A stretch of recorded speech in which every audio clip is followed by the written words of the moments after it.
buenas tardes, estamos otra vez en vivo en este programa de hoy nos toca hablar sobre Design Thinking. Está como invitado Miguel Miyamoto y Alejandra, que ahorita ellos se van a presentar, van a decir como brevemente a lo que se dedican, lo que han hecho y algunos proyectos de los que vamos a seguir platicando. Entonces, si quieres, empezamos contigo, Ale. Okay, muchas gracias por la invitación, qué gusto estar acá y hablar de Design Thinking. Pues soy diseñadora gráfica con maestría en artes visuales y mi tesis es justamente sobre Design Thinking. Y el objetivo de la tesis es hacer una aplicación del Design Thinking para diseño de comunicación visual, y es proponer una metodología para usar este proceso de diseño en diseño de comunicación visual. Ok. ¿Qué otros proyectos anteriormente has tenido y alguno que otro de tus tantos trabajos que has hecho? Pues he trabajado en agencias de publicidad. Creo que eso fue observar cómo funciona el diseño, digamos la realidad para el diseñador gráfico dentro de las agencias de publicidad, fue lo que me llevó al tema de Design Thinking. Digo que es una forma de ver el diseño distinta, es un proceso de diseño basado en las personas, y bueno, es como otro enfoque. Y bueno, durante la maestría pues fue más bien como un trabajo teórico, meterse como al tema de las metodologías, y tuve la fortuna de aplicar esta metodología en la Escuela de Diseño de Limba. Ok. Bueno, y Miguel, pues presenta también un poquito de lo que haces y de lo que has hecho. Soy Miguel Miyamoto, como dice esta Alejandra, ella dio curso de Design Thinking en Limba, yo fui uno de sus alumnos, por esa razón empecé a trabajar con la metodología de diseño. Anteriormente de eso pues, he sido freelance desde que egresé de la UAM, de Xochimilco, pero siempre me encontraba con muchas limitantes a la hora de trabajar con los clientes. Algo me pasaba mucho de que los veía como una cosa, no seres humanos, algo así, ¿cómo decirlo? Como el enemigo a veces. Entonces me pasaba mucho eso. Empecé a tomar cursos de emprendimiento en la Semana del Emprendedor, tratar de entender un poquito más su mundo, entender un poquito más lo que hacían.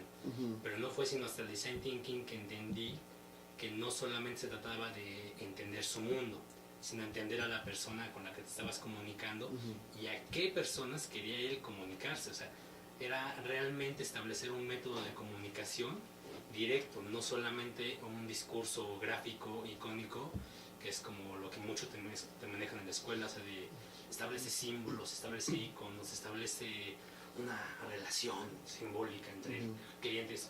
O sea, ya no es eso, el discurso ahorita es totalmente de dos vías, es entrelazado, y si no existe esa vinculación desde el momento, si no existe esa relación afectiva entre el mensaje y el escucha, no hay manera de que conecte, sobre todo en una etapa digital como la que estamos. Entonces el Design Thinking para mí fue la solución que relacionó entre la parte los emprendedores pymes y el diseño y la comunicación visual. Actualmente pues estoy trabajando en Xochimilco después de lo del sismo, con un grupo de personas que son bastante complicadas y con situaciones que exceden un poquito mis capacidades, pero es precisamente la herramienta del Design Thinking la que me va a permitir juntar a arquitectos, a ingenieros, a agrónomos, a todo tipo de personas y profesionales, con estas personas que tienen necesidades de primera instancia, o sea, de salud, necesidades de vivienda, después del sismo. O sea, una situación que quedó tan frágil, tan endeble, una situación social que necesita reconstruirse, no se va a poder hacer desde una sola versión, una sola arista. Entonces el Design Thinking para mí es una herramienta que puede ayudar a juntar todas estas artistas, a todos estos todos estos actores, podría decirse, y hacer que trabajen juntos en construir algo que realmente sea deseable para esas personas. Es como una herramienta que puede juntar a diversos entes interdisciplinarios, o sea, ya sea hablando de arquitectos o de geólogos o de físicos, para generar como un diseño final, ¿no? Exacto. A veces como clientes también no sabemos lo que queremos. Por eso también se contrata a un diseñador y empieza, o sea, se tiene como la idea a lo que tú quieres como cliente. Entonces llega el diseñador, te da tu propuesta y dices, no quiero esto, cámbiale esto. Entonces empieza el rebote, no, que le cambio. Entonces creo que la parte de importante de esto es generar una nueva idea que ni siquiera el cliente tenía entendido que podía llegar, y mucho más potente que la idea general que el cliente quería, ¿no? Ajá. Entonces, pues es por eso que estamos hablando ahorita de Design Thinking, que pues desde hace pocos años para acá, o tal vez muchos, por lo que me decías. Sí, bueno, en Estados Unidos ya tiene desde los 90s. Uh-huh. En México probablemente, no sé, 2005, 10 por ahí, ajá. A ver, pues cuéntanos un poquito a grandes rasgos, y ahorita nos enfocamos más a detalle, a la metodología, también a tu investigación, pero a grandes rasgos, ¿qué es el Design Thinking? Para que también lo entendamos todos los que no estamos como familiarizados con el tema. Bueno, es un proceso de diseño que entra dentro de los procesos centrados en las personas. Es decir, el proceso de diseño, empiezas a diseñar pensando en las personas, ¿no? Digo, normalmente los diseñadores que hemos trabajado en agencias o que conoces el trabajo de agencia, empiezas sí con las personas, pero es el cliente, ¿no? Como dices, necesito esto, y tu primer contacto es con el cliente. ¿Para qué quieres hacer este diseño? Para vender un producto, para comunicar alguna información, para vender algo, etcétera. Uh-huh. Digo que no está mal, pero el centro del diseño, de esta forma de hacer diseño, pues está centrado en el cliente, está centrado pues en las necesidades del negocio que te dice el cliente, ¿no? En cambio, el Design Thinking está centrado en las personas. Tienes que iniciar en las personas, como decía Miguel Ángel.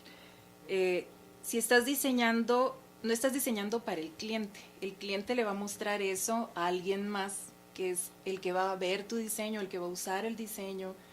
Entonces, realmente no diseñando para el cliente, sino para el usuario final de tu uh-huh. diseño. Esa persona es la que te tiene que dar. Tienes que ir con ella y sacarle toda la información posible. Uh-huh. Esa es una parte importante también del design, del proceso del design thinking, uh-huh. que vas a investigar, uh-huh. vas a observar a las personas, vas a ver, no sé, por ejemplo, si es un producto, vas a ver cómo utilizan el producto. A lo mejor no necesitan un producto nuevo, simplemente necesitan un cambio. Uh-huh. Entonces, con esta investigación y análisis vas a obtener hallazgos, información relevante que te va a permitir definir tu problema de diseño. Uh-huh. Entonces, ya teniendo tu problema de diseño, puedes comenzar a diseñar, digamos, ya una propuesta. Okay. Y, digo, como como tira y afloje con el cliente de, es que yo quiero esto, y llega uno y dice, es que tú no necesitas lo que quieres, uh-huh. ¿no? Con una metodología puedes sustentar más un proyecto de diseño, sí, ¿no? Sí. Porque hay una investigación atrás, hay un entendimiento de los usuarios finales, sus contextos sociales. Por ejemplo, en el proyecto de Xochimilco que está haciendo Miguel Ángel, necesitas conocer cuáles son las necesidades profundas, los deseos de las personas, que necesitan, que desean, pero desde ellas, uh-huh. que esas personas te den información para tú poder comenzar a diseñar. Ahí el tema de la empatía es muy importante. Okay. Entonces a lo mejor suena un poco hippie decir centrado en las personas o en los seres humanos, pero uh-huh. yo creo que con tantos problemas, sobre todo en un país como México, uh-huh. Digo, problemas de todo tipo, económicos, sociales, etcétera, ¿no? Ajá. Esa cuestión de la empatía y de conectar con la otra persona funciona porque le estás solucionando un problema a alguien. Uh-huh. No le estás queriendo vender un producto, un servicio, uh-huh. encasquetarle algo ahí que no necesita. Sí, claro. O sea, si tú le puedes resolver un problema a alguien, toma mi dinero, te van a decir, ¿no? Ajá. Ajá. Claro. Sí. Sí, o sea, no le quieres dar más problemas a la gente. Cómprate esto que te va a provocar diabetes y ¿no? Sí. Sino esto que te va a solucionar este problema y de esta forma. Sí. Con la información que tú misma me estás dando, ¿no? Entonces, un poco va por ahí. O sea, es como un cambio de probablemente más que decir los pasos, o las etapas que propone el design thinking, es más bien como empieza con una forma de pensar, como genera un criterio, desde donde diseñas. Ajá. Okay. Para mí eso es lo valioso del design thinking. Okay. Sí, y desde dónde empiezas a diseñar, ¿no? A crear. O sea, creo que es como un estudio bien de la persona, del espacio en tiempo y también en espacio para llegar a un diseño final, ¿no? Ahora, sobre lo que está diciendo el criterio, es la parte que a mí igual me fascina del design thinking, por una sencilla razón, porque el criterio es evolutivo. O sea, no es un diseño estático, inmutable. Es algo que se mueve, que evoluciona por medio de iteraciones. Las iteraciones son uno de los pasos principales del design thinking, en el que es un ciclo de mejora continua al diseño. Y esta mejora continua en realidad la van a proponer las mismas personas. O sea, se van a realmente formar parte del proyecto, van a aportar de su misma cabeza, de su misma bolsa, para hacerlo crecer, no como lo que está pasando mucho en Xochimilco. En Xochimilco el proyecto que tenemos se llama TABA, es el Taller de Arquitectura Viva Agrosustentable, y nuestro proyecto empezó principalmente con la idea de, como muchos ACs, muchos organizaciones civiles, de reconstruir Xochimilco. Pero poco a poco nos dimos cuenta de que la zona urbana tenía ciertos problemas a la hora de la reconstrucción. Entonces nuestra idea cambió un poquito más hacia la recuperación de la zona de la área natural protegida, que está siendo invadida por urbanizaciones ilegales, ¿no? Entonces dijimos, bueno, vamos a hacer que a esas personas se les cayó su casa en ese espacio, que es una zona donde no debe haber una casa, porque primero que nada es un suelo fangoso, no se puede construir ahí porque se hunde con el sismo, las vibraciones fueron terribles, muchas casas se cayeron. El problema era, bueno, vamos a tratar de ayudar a esas casas haciendo una vivienda de sismo resistente, un proyecto que tenemos con un arquitecto. Sin embargo, este proyecto nos dimos cuenta que iba a causar un problema social adicional. En lugar de detener la mancha urbana que se estaba expandiendo, le iba a promover, porque en realidad la gente ya no estaba sembrando en las tierras que tenía, y mucha gente después del sismo se salió de la zona urbana, ya no está viviendo ahí. Se habla mucho de las viviendas de Slim, que entregó, no me acuerdo cuántas viviendas, pero más de 100 viviendas. Pues esas 100 viviendas son viviendas que muchas no vive nadie ahí, porque son viviendas, como dice Alejandra, productos que nada más les acomodaron. Sí. O sea, porque él metió su licitación, él hizo sus procesos, no sé cómo fue el proyecto. Ahí son cosas que no son públicas, obviamente. Sí. Pero llega y mete casas prefabricadas con varilla, block hueco, o sea, algo que no es sismo resistente, y que de todas maneras no conoce la historia de la gente de Xochimilco, en la que literal esta gente construía sobre una casa de adobe, le ponía una casa con block, luego le ponía un tercer piso con... Por eso se caían las casas, porque la gente tenía la costumbre de construir sobre lo construido. Es lo más seguro que lo que va a pasar con estas casas. La gente las aceptó porque no vieron que el gobierno respondía, no vieron que había, ¿no? Exacto, que era, tómalo o déjalo. O sea, tómalo. Muchos tomaron las casas, muchas casas nomás están ahí como que de adorno, algunas personas se ven ahí, pero poco a poco se va a ir construyendo sobre esa casa, porque en un terreno de 200 metros cuadrados construyes una casita pequeña de 80 metros. Y en un terreno de 60 metros cuadrados, pues a ver cómo lo haces, pero metes la misma casa. Entonces, date cuenta de que ni siquiera tomaron el espacio que existía, no tomaron el uso que tenía esa casa, porque a lo mejor era una casa para 7 personas, porque eran 2 familias, pero no importa. Nuestra casa prefabricada es para 3 personas. Entonces, amuélate. Sí, y eso sí, es sí. lo que pasa cuando tú llegas e introduces un elemento prefabricado, prediseñado a una zona que está viva, una zona que tiene historia, una zona que ha tenido unos conflictos por la urbanización muy grave. Gente que son ejidatarios, gente que ha protegido su identidad cultural, lo que es la herencia milenaria de andar sembrando, la herbolaria de Xochimilca, la cocina Xochimilca, un montón de cosas que quieren heredarle a sus hijos, pero que al mismo tiempo algunos hijos no están tan interesados porque pues, como que no le ven futuro. Aparte de eso, también llega a pasar de que llegan alguien y les dice, oye, yo te siembro tus tierras, pero le siembran con algo que no va, desgastan la tierra y vamos. Y ya no funciona. O sea, porque No, ellos sí, nada más llegan y se van. me tocó también ver pues muchos predios allá, como comenta bien Miguel, son muchos predios que anteriormente fueron chinampas y sembradíos. Ahí en estos predios que después se lotificaron, se hicieron pequeñas casas entre ellos. Ahora con el sismo del año pasado, se cayeron. En donde había 8 casas, se construyó una casa de estas de la Fundación Slim, y entonces ahora 8 familias van a estar, unas en un cuarto, otras en otro, otras en la sala dividido con un tabla roca, porque pues fue lo único que hay. Y la verdad es bastante,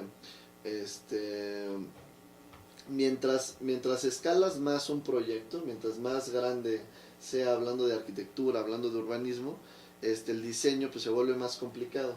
Necesitas pues el trabajo que ahorita que estás elaborando con esta metodología, pues también es bastante complicado. Y pues bueno, es una chamba que esperemos verla pronto. Y bueno, ahorita que nos platiques un poquito más de eso, pero ahora vamos justo a la metodología de Design Thinking, cómo, de dónde nace y más o menos los pasos generales. No te vas a echar todas tus pláticas. Aquí va. Pero sí más o menos, Que o sea, pueden ver cómo, Medium, a propósito. cuál es. Pues ahí les vamos a dejar los links Ajá. Si las quieren ver después. en los comentarios de Facebook. Ahí van a estar los links para que los puedan ver, las pláticas completas. Pero ahorita más o menos un resumen y sobre tu adaptación de esta metodología al diseño gráfico. Ajá. Uh-huh. Bueno, primero, ¿de dónde nace? Hay una agencia de diseño en Estados Unidos que se llama IDEO, que fueron los que inventaron el mouse y el fax, y digo, ya estamos hablando de ya hace algunos años. Okay.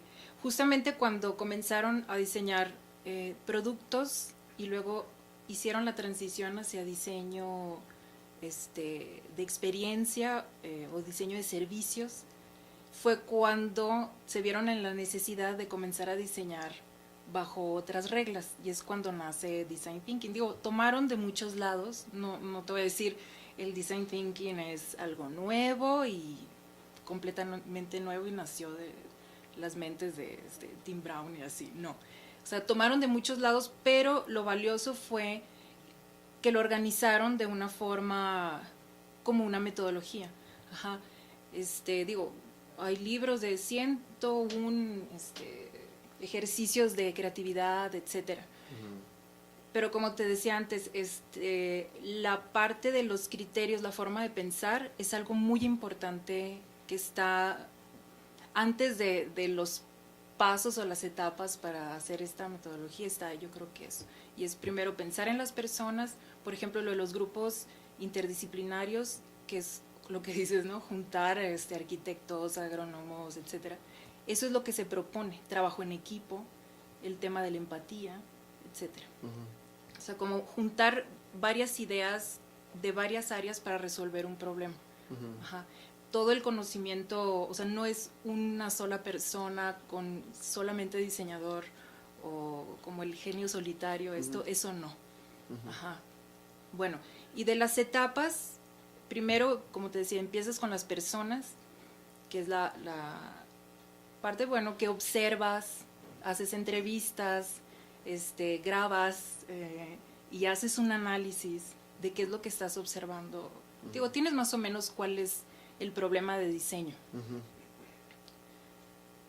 Digo, todo este análisis de la información te va a llevar como decir, bueno, ese es el problema de diseño, descubrí que las personas necesitan esto y esto es lo que tenemos que resolver, ¿no? Al final, digo, terminas con un documento donde, pues como un brief, una especie de brief, que te va a llevar pues en todo el proceso de diseño como tu guía, ¿no?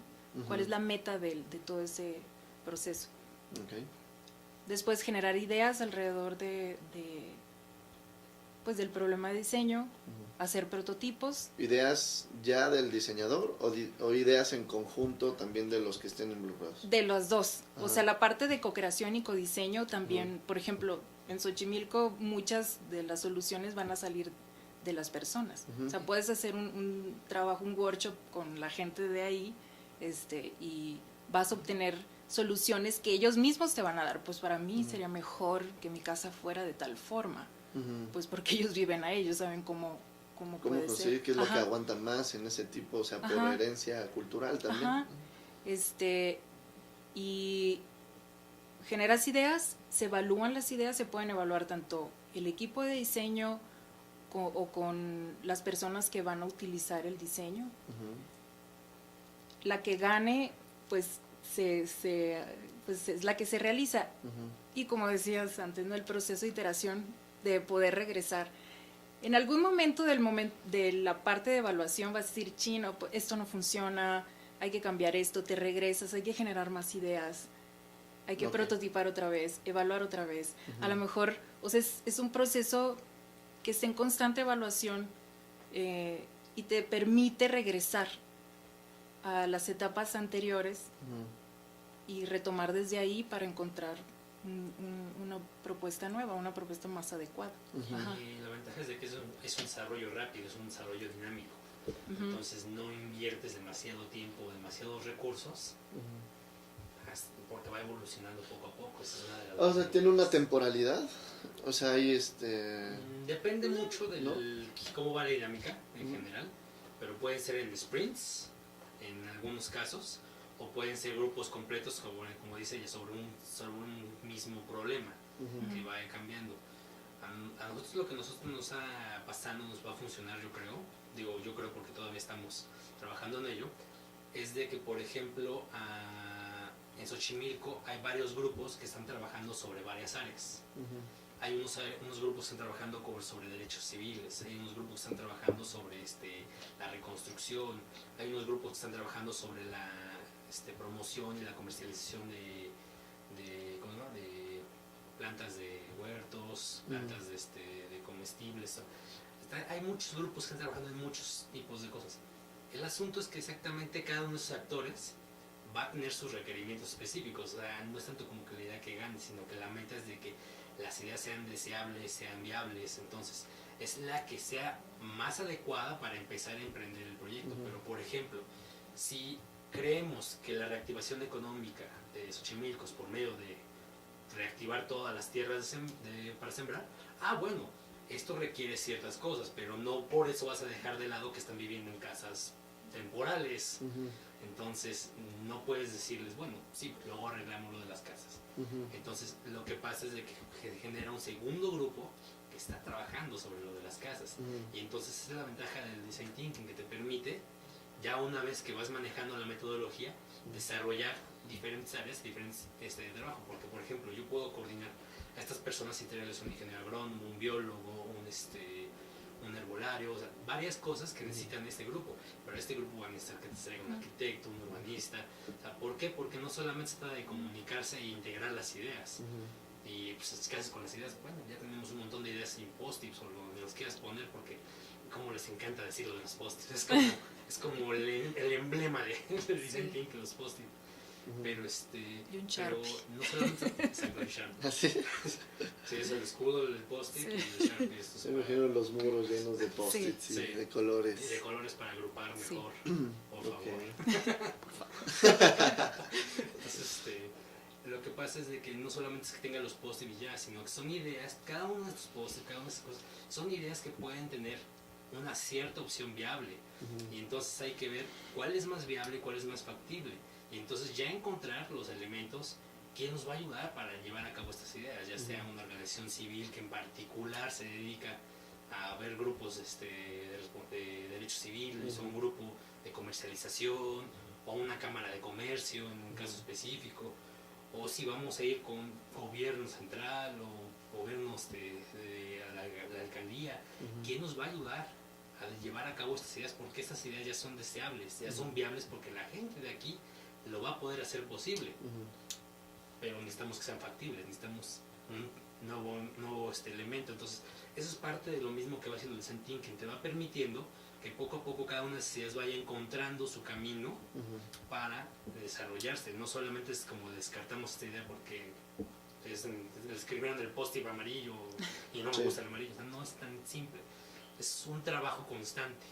Pero el asunto es darle las herramientas a la gente para que realmente puedan tomar el control sobre ese tipo de proyectos. Oigan, ¿y cómo vender un design thinking para una empresa? Normalmente se supone que o tiene una problemática o quiere generar algún diseño de lo que sea. Pero si tú le quieres proponer a una empresa, a algún privado o a gobierno, ¿cómo llegas y qué le dices? ¿Qué les dices que es? O sea, ¿cómo se lo vendes para decirles, no, es que todavía no tengo el diseño? O sea, el diseño va a salir con estos pasos, con esta metodología, en un tiempo. O sea, ¿cómo venderlo bien la idea en vez de que te digan, no, o sea, yo quiero que me entregues en 2 semanas esto que te pedí, yo no quiero una metodología y esto? Pues justo, perdón, el valor yo creo que es ofrecer una solución a un problema. La parte de la investigación te va a ayudar a lo mejor el cliente no sabe exactamente qué es lo que necesita. Y es un respaldo, es casi como decir científicamente comprobado, ¿no? Una cuestión así como, está comprobado, o como una validación de que esto que estás proponiendo, lo que vas a proponer, va a ser, pues realmente va a encontrar una solución o vas a resolver un problema. Por ejemplo, no sé, hacer un producto donde no sea ergonómico, donde no tenga que ver nada con la gente, que no tome que no tomes en cuenta ciertas cosas. Como cliente a mí no me conviene que entregues en 2 semanas, sino algo que realmente la gente desee, compre, le resuelva un problema, o sea, como que realmente funcione. Y una metodología, bueno, esta metodología es lo que te asegura que por lo menos vas a obtener información adecuada, vas a hacer y vas a terminar con un diseño que sea más adecuado al problema que existe. Yo creo que esa es como decir, no va a haber falla, ¿no? Porque hay un proceso que está sustentado, no es una cuestión como, pues no sé, me voy a sentar aquí a tomar un café y, no sé, evocar la inspiración, ¿no? Una cosa así. No es eso, sino que hay algo atrás que sustenta el trabajo de diseño, que muchas veces pues no se toma mucho en cuenta, como el sustento no parece relevante, ¿no? Uno busca por qué esto sí, por qué otra cosa no. Y yo creo que un diseño o un proyecto de diseño que hagas con design thinking, aplicando design thinking, pues te puede dar... Va a ser exitoso, o sea... Pues si lo haces bien, sí. Sí. Yo tengo un ejemplo muy básico que podría explicarte, que lo he visto, cuando lo vi me pareció fantástico. BBVA, ¿qué es lo que hizo? Queremos reducir los costos por nuestros ejecutivos. Tenemos muchas personas teniendo los bancos, tenemos muchas sucursales. ¿Qué hacemos? Pues implementamos un cajero automático que resuelva todo.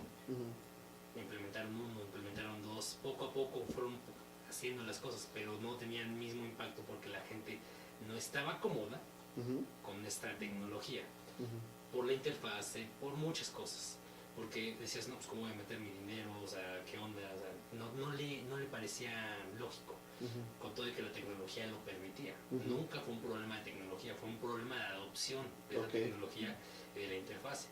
Entonces, ¿cómo lo resolvieron? ¿Has visto la sucursal que está en Perisur? Es el mismo espacio, el tamaño de la sucursal, no se están ahorrando ni un peso en renta, porque el espacio está ahí. Como si entraras a los cajeros. A los cajeros. Nada más que no hay un sillón, no hay espacios donde te hagas mucha fila. Hay cierta cantidad de cajas, pero el espacio está grandísimo y el espacio es muy agradable. La gente solita se acomoda y hace sus filas y no necesitas a alguien que esté de intermediario. No necesitas como Banamex que están amarrados al sistema de tener intermediarios para todo. No, es que esto no se ve en esta caja, se ve en esta otra caja. Hoy tienes que pasar al escritorio. No. BBVA trabajó en el design thinking, en decir, ¿cómo hacemos que adopten un sistema en el que eliminamos a los cajeros en la mayoría de los casos? Santander trataba de trabajar lo mismo con las sucursales que tienen su cajero automático, pero aparte tienen su sucursal premium, o sea, que es como para ciertos perfiles. O sea, tratan de hacer cosas para distinguir como ciertos canales.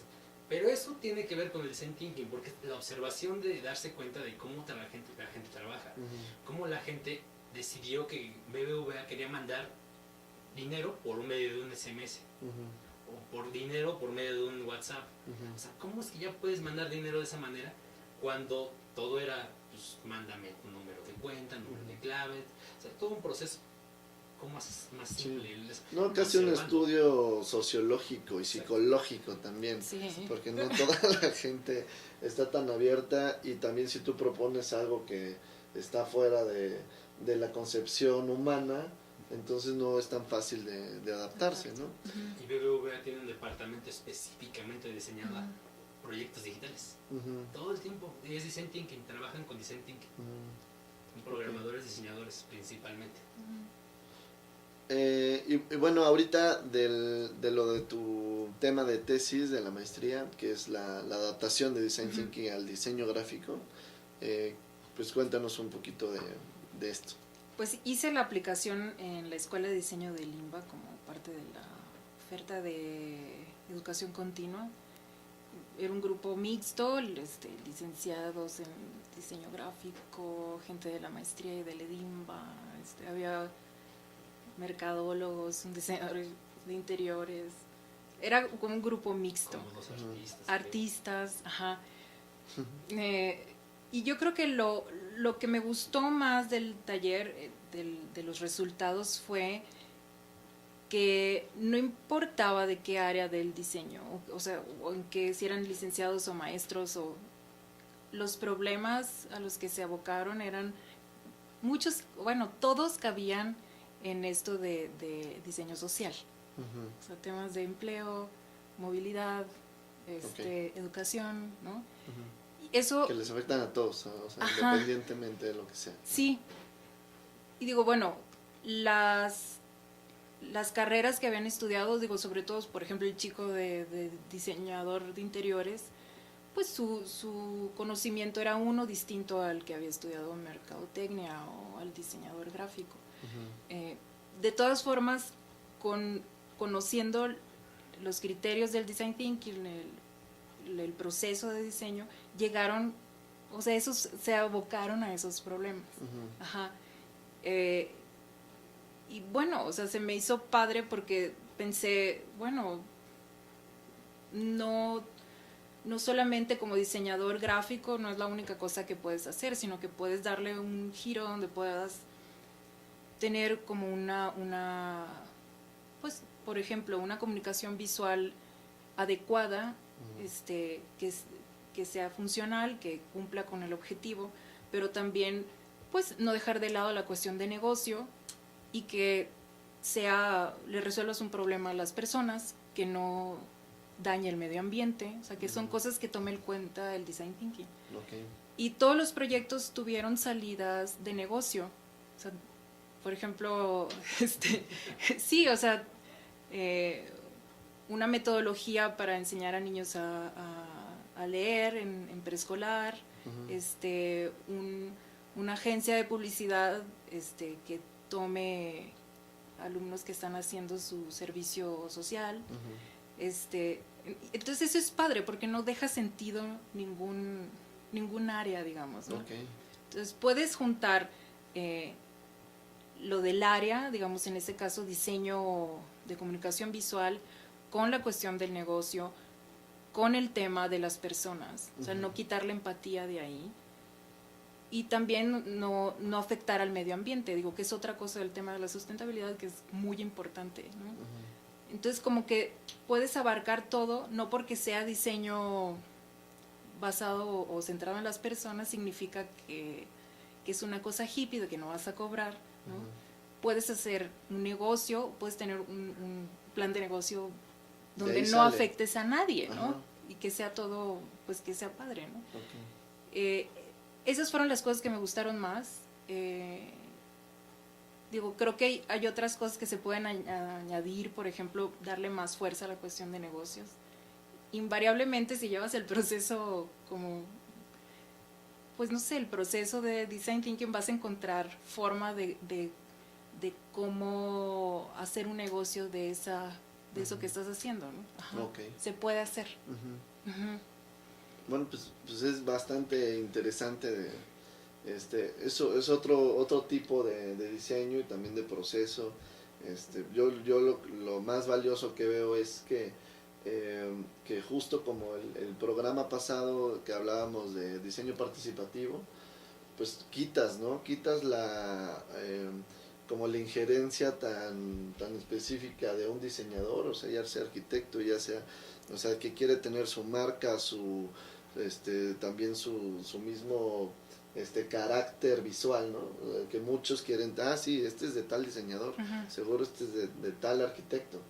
O sea, en realidad cuando haces y trabajas en conjunto, pues se vuelve algo de todos, ¿no? De todos los involucrados y totalmente funcional y deja de ser algo nada más bello, ¿no?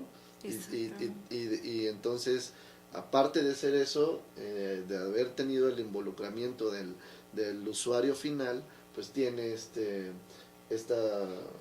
toda la funcionalidad que necesaria para, o sea, de resolver no solamente problemas como funcionales, sino también ambientales, como comento, O ¿no? sociales o culturales o de movilidad o lo que tú quieras. Yo diría que es diseño con propósito. Ujú. O sea, creo Ajá. que ese es el punto que yo tomaría, diseño con propósito. Ujú. Porque, por ejemplo, Alejandra participó en un proyecto, el de la gran maqueta de la Ciudad de México, Ujú. que te ayudaba a visualizar muchas cosas. Ujú. Lamentablemente fue un proyecto que no le metieron un poquito más de trabajo, pero ese proyecto tenía la posibilidad de visualizar por medio de un proyector toda la movilidad de la Ciudad de México. Ujú. En estos momentos que estamos con lo de las gasolineras, hubiera sido un proyecto valiosísimo Ujú. para poder ver cómo la distribución de la gas, podría haber hecho muchas cosas, Ujú. pero es un proyecto que no se siguió trabajando. Se Ujú. quedó en una maqueta monumental muy bonita y no se le dio el objetivo funcional, el Ujú. propósito que debe tener. Ujú. Eso es a veces lo que llega a pasar cuando el diseño nada más se enfoca en lo, ¿cómo decirlo? En lo que está muy representativo, muy bonito, o sea, llama mucha atención, Ujú. se ve innovador, Sí, pero no tiene propósito. ok. O sea, necesita un Tal vez sí propósito. tiene el propósito, pero no tiene un alcance el cual entiendo se tenía pensado, ¿no? Digo, yo he ido a las presentaciones de Ciudad, es Futura, ¿no? Futura Se llama CMX. Futura CMX, y pues sí, o sea, es toda la historia que te cuentan, pues es impresionante, pero el mapeo pues necesita una serie de programación impresionante. Y datos. Y datos, exacto. Ajá. Entonces, pues más bien creo que debieron o sea, se debería de tener como uno que esté actualizando todo el tiempo y todo el tiempo, enriqueciendo esa base de datos, ¿no? Para que... Díselo al laboratorio de la ciudad. Bueno. Ellos han trabajado mucho con esa parte de datos. Ujú. Lamentablemente, a la hora de ya llegar a una aplicación, no hay opción. Ujú. Eso es a veces lo que llega a pasar mucho con las propuestas de diseño. Sí. Sabemos que el diseño tiene una función de comunicativa. Ujú. Al final de cuentas no es un adorno, Ujú. no es una ornamentación, es simbólico, Ujú. es comunicación, Sí. es semiología, es semiótica, Ajá. es lenguaje. O sea, son muchas cosas, pero casi siempre se llega a dejar a la mitad esos tipos de proyectos. Uno no hace un mapa solamente como una representación gráfica para saber, pues ese es mi país, me lo voy a poner aquí en la playera, ¿no? Hacer un mapa para saber cómo está ubicada las poblaciones, dónde está la gente. O sea, el laboratorio de Persuasión ha trabajado mucho en ese tipo de cosas y tratar de hacer visualizaciones de ese tipo de datos que van reuniendo, lo que es el Big Data, que también está relacionado el diseño mucho con eso. Sí. Y de repente llega el momento en el que, bueno, ya podemos aplicarlo. Uy, es que ya llegaste hasta donde teníamos pensado o proyectado que iba a llegar. Preséntame algo que pueda yo presentar y ya, presumir. Okay. Eso es a veces lo que llega a pasar con el diseño, que se les olvida la funcionalidad, el propósito real de juntar todos los datos, de graficarlos. O sea, el diseño es comunicación. Bueno, o sea, creo que ese proyecto, o sea, ya que estamos hablando de esto, aparte de toda esta metodología, creo que es necesario, por ejemplo, también saber de que si tú vas a crear un espacio y una maqueta con un presupuesto, pues creo que desde antes también, desde toda esa etapa, de cómo se va a mantener, de qué es lo que va a pasar a 2 años, a 3 años, que necesita un equipo interdisciplinario y también tecnológico especializado con presupuesto mensual. O sea, todo eso creo que es parte del design thinking, que pues muchas veces, como este proyecto, vemos que, o sea, está padrísimo el espacio, la maqueta, la tecnología, la historia que crearon. O sea, me imagino que hubo ahí historiadores, pues, gráficos, o sea, de todo, y pues se queda en una misma programación y la cambian pues, muy pocas veces, ¿no? Pero todo esto es hablando de esta planeación, desde que estás haciendo un diseño de un objeto o de un espacio, pues creo que hay que empezar a visualizar todo este tipo de situaciones que en algún futuro te pudiera causar algún problema. Y pues bueno, aparte de que eso es gobernar, ¿no? O sea, adelantarte a cualquier problemática que pudiera haber, pues es la importancia del diseño. O sea, sí, digo, en lo que tenemos que darle es importancia, creo. Sí, el tema del laboratorio de la ciudad, digo, me gusta mucho el trabajo que ellos hacen. O sea, están muy enfocados al tema de innovación y a los temas a los que se abocan, pero finalmente está dentro del gobierno, ¿no? Un autor inglés que se llama John Takara, que está muy metido en estos temas sobre todo de políticas de diseño y como estos hubs de innovación. Digo, él considera al laboratorio de la ciudad como un hub importante en México, ¿no? Y alguien preguntaba, bueno, ¿qué pasa cuando haces diseño desde el gobierno y cuando el gobierno es tu principal obstáculo? O sea, estás ahí, es tu principal obstáculo, porque bueno, y en un país como México, la burocracia, etcétera, ¿no? Y les dice, bueno, es una vaca sagrada este señor John Takara. Dice, bueno, pues tú sabes qué tienes que hacer, tener paciencia, ¿no? Sí. O sea, tú sabes cómo es esto. Imagínate, trabajas para la gente desde el gobierno, cuando el gobierno es, muchas veces, por la forma en que funciona, ¿no? No sí, o sea, el tema de la maqueta, hay cosas que se debieron de haber previsto, ¿no? Pero pues finalmente todo queda en presupuestos y en tiempos de gobierno, y ¿no? Sí, bueno, pero o sea, creo que también por eso exactamente. Por eso está así también el laboratorio para la ciudad. Pues, o sea, se entiende que fue creado como un laboratorio para crear datos, para levantar pues información que le pudiera funcionar al gobierno para entonces implementar o hacer obra pública, o hacer infraestructura ciclista, o hacer nuevas páginas de internet, nuevas aplicaciones. Y creo que, o sea, yo también los conozco, sé todo el trabajo que han llevado. Gabriela Gómez desde su principio ha tenido de los mejores equipos que también he conocido. Sí. Y creo que pues no es tema de ellos, sino también de los alcances del laboratorio. Por supuesto, ellos no tienen un presupuesto gubernamental o este rubro para hacer obra pública. Si lo tuvieran, pues imagínate, ¿no? Yo creo que más bien va por eso, o sea, no tratando de defenderlos, pero sí, pero creo que va por ese lado. Sí. O sea, Sí. creo que pues ellos necesitan hacer pues documentos, necesitan dar datos, mapeos, y pues eso es lo que se queda del otro lado, y pues bueno, de ahí ya tal vez es difícil que salgan por tanta, a veces creo que está demasiado avanzado los programas o los proyectos que hacen para nosotros. A veces Puede ser, pasa de la sí. deshabilidad. Es Sí. deshabilidad.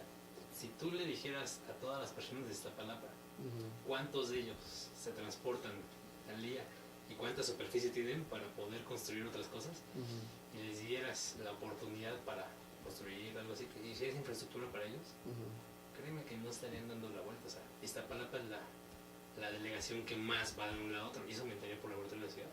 Es información que cuando te empiezas a enterar dices, bueno, ¿por qué no hay infraestructura de este lado? O sea, son muchas cosas que la gente, si la tuvieran información, si estuviera más en comunicación, en realidad, porque eso es lo que yo estoy intentando decir, no tanto como atacar a la verdad, pero yo también los aprecio bastante, he ido muchas veces a esos cursos y honestamente creo que hacen un gran trabajo.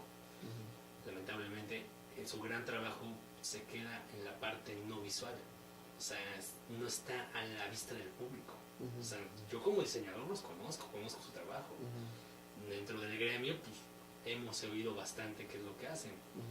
Lamentablemente, pues no se comunica. Eso es lo que yo a veces pienso, que el diseño tiene esa debilidad a veces, que si todo fuera con el propósito y tuviera la misma fuerza desde el principio del proyecto, como propone el design thinking desde las personas, ya habría un grupo de personas que dirían, oigan, ¿qué pasó con esto que investigamos? ¿Qué pasó con esto que informamos? O sea, ¿dónde está? No existe esa posibilidad de exigibilidad porque no existe la deseabilidad. Es muy difícil que tú le digas a una persona, por ejemplo, de San Gregorio, una persona que nunca ha visto un desarrollo como Polanco, no porque no puedan salir a Polanco, son unos kilómetros, sino que el asunto es que la gente de Xochimilco, y específicamente de San Gregorio, es la que menos sale de su delegación cuando habla la alcaldía. Sí, sí, sí. O sea, ellos estadísticamente son los que menos salen. También por la dificultad de salir. Aparte de eso, como ellos consumen de su propia cosecha, Sí, no necesitan salir. sí, sí, sí. No necesitan transportarse una cantidad de kilómetros para comer. No necesitan. Si acaso para vender, ¿no? Exacto, para vender. La central de abastos es como Central de lo más abastos. lejos. Sí, sí. O sea, pero si quieren ir, se van rápido ¿cómo? Ay, se me olvidó. ¿Tú llegó? No, llegó que está feo, más bien para San Pedro, para Milpalta, está con los pueblitos están un poquito más agradables. O sea, ellos viven una Está feo ese, ¿no? no, no es agradable. O sea, no, digo, es que honestamente la zona urbana es muy complicada. Sí. La periurbana es ligeramente más amable. La Sí. gente se siente diferente, entonces la gente no sale. Y tú llegas y como arquitecto les propones, vamos a hacer un mercado con apertura y luego tú decir, no, gracias. Pues sí, ojalá hagamos un proyecto ahí en tu Yehuacho. Hay mucho que trabajar. Pues bueno, ahorita pues este tema también de gubernamental, ya invitaremos en algún momento a alguien del laboratorio para la ciudad. Pero bueno, en la próxima semana y en estas próximas estaremos con alguien de Placemaking Latinoamérica, también tratando de platicar de esto, de hacer ciudad y de diseño participativo.